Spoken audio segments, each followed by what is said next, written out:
नमस्कार जी। कहानियाँ यादों की में आपका स्वागत है। प्रस्तुत है मेरी आज की कहानी दोस्ती। यह एक संस्मरण है जिसको कि स्टोरी मिरर की प्रतियोगिता में विनर भी घोषित किया गया था। दोस्ती दोस्ती एक ऐसा बंधन है जो कि समय की सीमा से बहुत ऊपर है। दोस्त हर समय केवल दोस्त ही होता है। वह जब भी मिलता है वह पुराने पल, वही अंदाज, जिंदगी का वह समय पुनः जीवंत हो उठता है। बाकी सारे रिश्ते तो परमात्मा प्रदत्त होते हैं। केवल दोस्त का ही एक ऐसा रिश्ता होता है जो कि हम खुद चुन सकते हैं।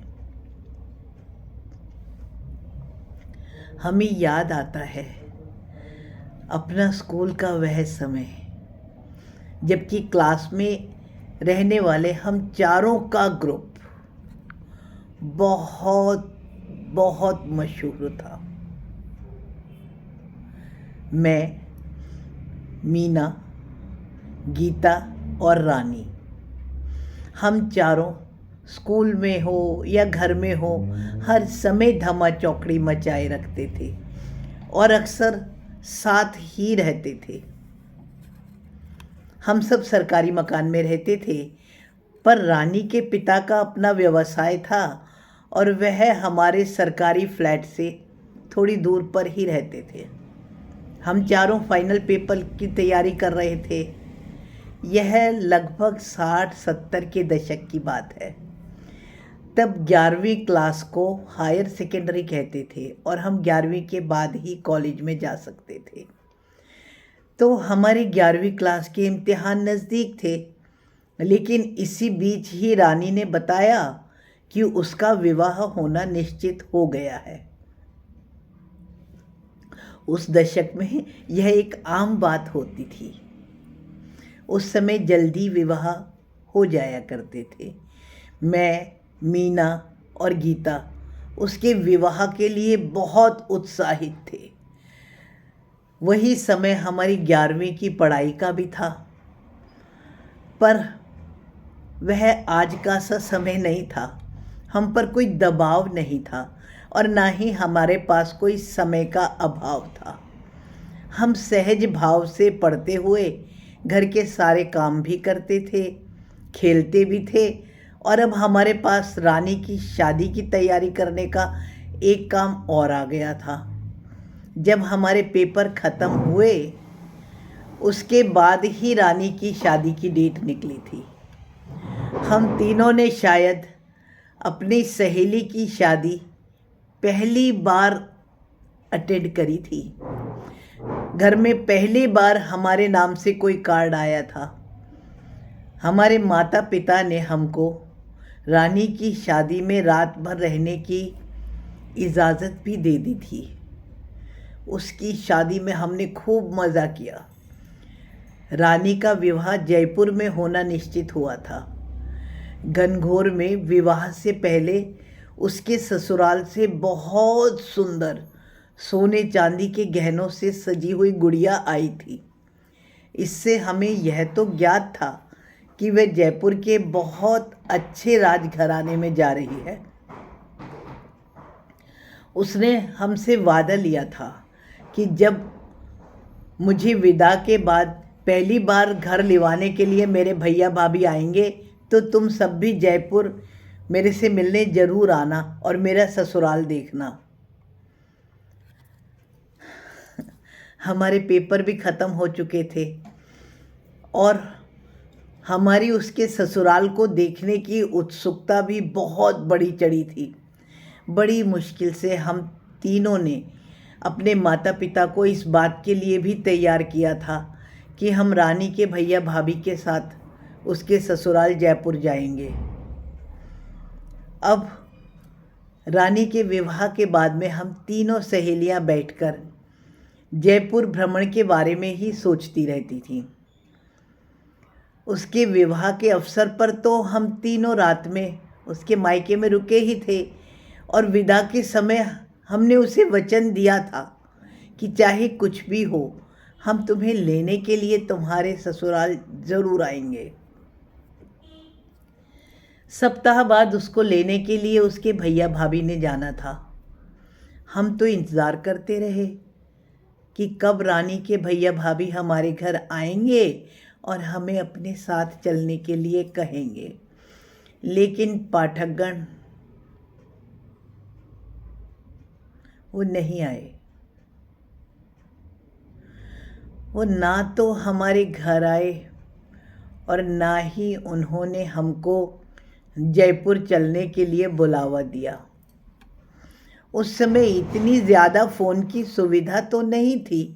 हालांकि रानी के घर में तो फ़ोन था, परंतु हमें फ़ोन का नंबर नहीं दिया गया था। हम तीनों सहेलियां जब भी मिलते थे तो रानी के बारे में ही बात करते रहते थे। बहुत दिनों बाद हमने रानी के घर जाकर उसके हालचाल जानने का फ़ैसला किया तो वहाँ पर उसकी मम्मी और भाभी ने बताया कि वह अपने ससुराल में बहुत खुश है और उसके ससुराल में बहुत से संसाधन भी हैं। हमारे पूछने पर कि जब वह आई तो वो हमसे मिलने क्यों नहीं आई, तो उसकी भाभी ने बताया कि वह अपने ससुराल की बहुत लाडली हो गई है। उसके पति भी साथ आए थे और वह केवल एक ही दिन रही थी। हालांकि उसकी मम्मी ने बताया कि रानी हम सबको बहुत याद कर रही थी, पर क्योंकि कंवर जी साथ थे इसलिए वह आ नहीं पाई। अब हमको रानी से बिना मिले बहुत दिन हो गए थे। हालांकि हमें इस जवाब से ना तो कोई संतुष्टि हुई ना ही हमें अच्छा लगा, परंतु फिर हम अपने कॉलेज इत्यादि में व्यस्त हो गए। लेकिन रानी की याद हमेशा आती थी। एक बार उसकी भाभी ने ही बताया कि रानी के बेटा हुआ है, परंतु वह मायके भी आती होती तो भी वह हमसे मिलने उसके बाद कभी नहीं आई। समय बीतता गया, हम भी विवाह होकर अपने अपने घरों से दूर चले गए। रिटायर होने के बाद हमारे पापा भी अलग अलग निवास स्थानों पर चले गए। आज भी मैं, गीता और मीना जब भी मिलते हैं और फ़ोन पर बातें करते हैं तो रानी को हम ज़रूर याद करते हैं। हमें नहीं मालूम कि हमारी दोस्त रानी अब कहाँ होगी, लेकिन हम यही सोचते हैं कि वह जहाँ भी होगी बहुत सुखी ही होगी और शायद व्यस्तताओं के कारण ही वह हमसे नहीं मिली होगी। यही सच्चाई होगी। यह कहानी लिखते हुए, सुनाते हुए मेरे मन में यही बात आ रही थी कि काश यह कहानी हमारी दोस्त रानी भी पढ़ रही हो और वह कमेंट भी करे तो कितना अच्छा हो। सच, दोस्ती एक ऐसा ही रिश्ता है जो केवल मन से ही होता है। वह किसी से मिलने का मोहताज नहीं होता। रानी आज भी हम तीनों की पक्की सहेली है और हम तीनों की बातों में हमेशा ही रहती है। धन्यवाद जी। अगर कहीं रानी पढ़ रही हो या मेरी ये वाली कहानी सुन रही हो तो ज़रूर कमेंट करें। इसी विश्वास के साथ मैं अपनी वाणी को विराम देती हूँ और पसंद आने पर कृपया मेरे चैनल को लाइक और सब्सक्राइब करें और अपने विचारों द्वारा कमेंट करके मुझे ज़रूर अवगत करवाएं। धन्यवाद।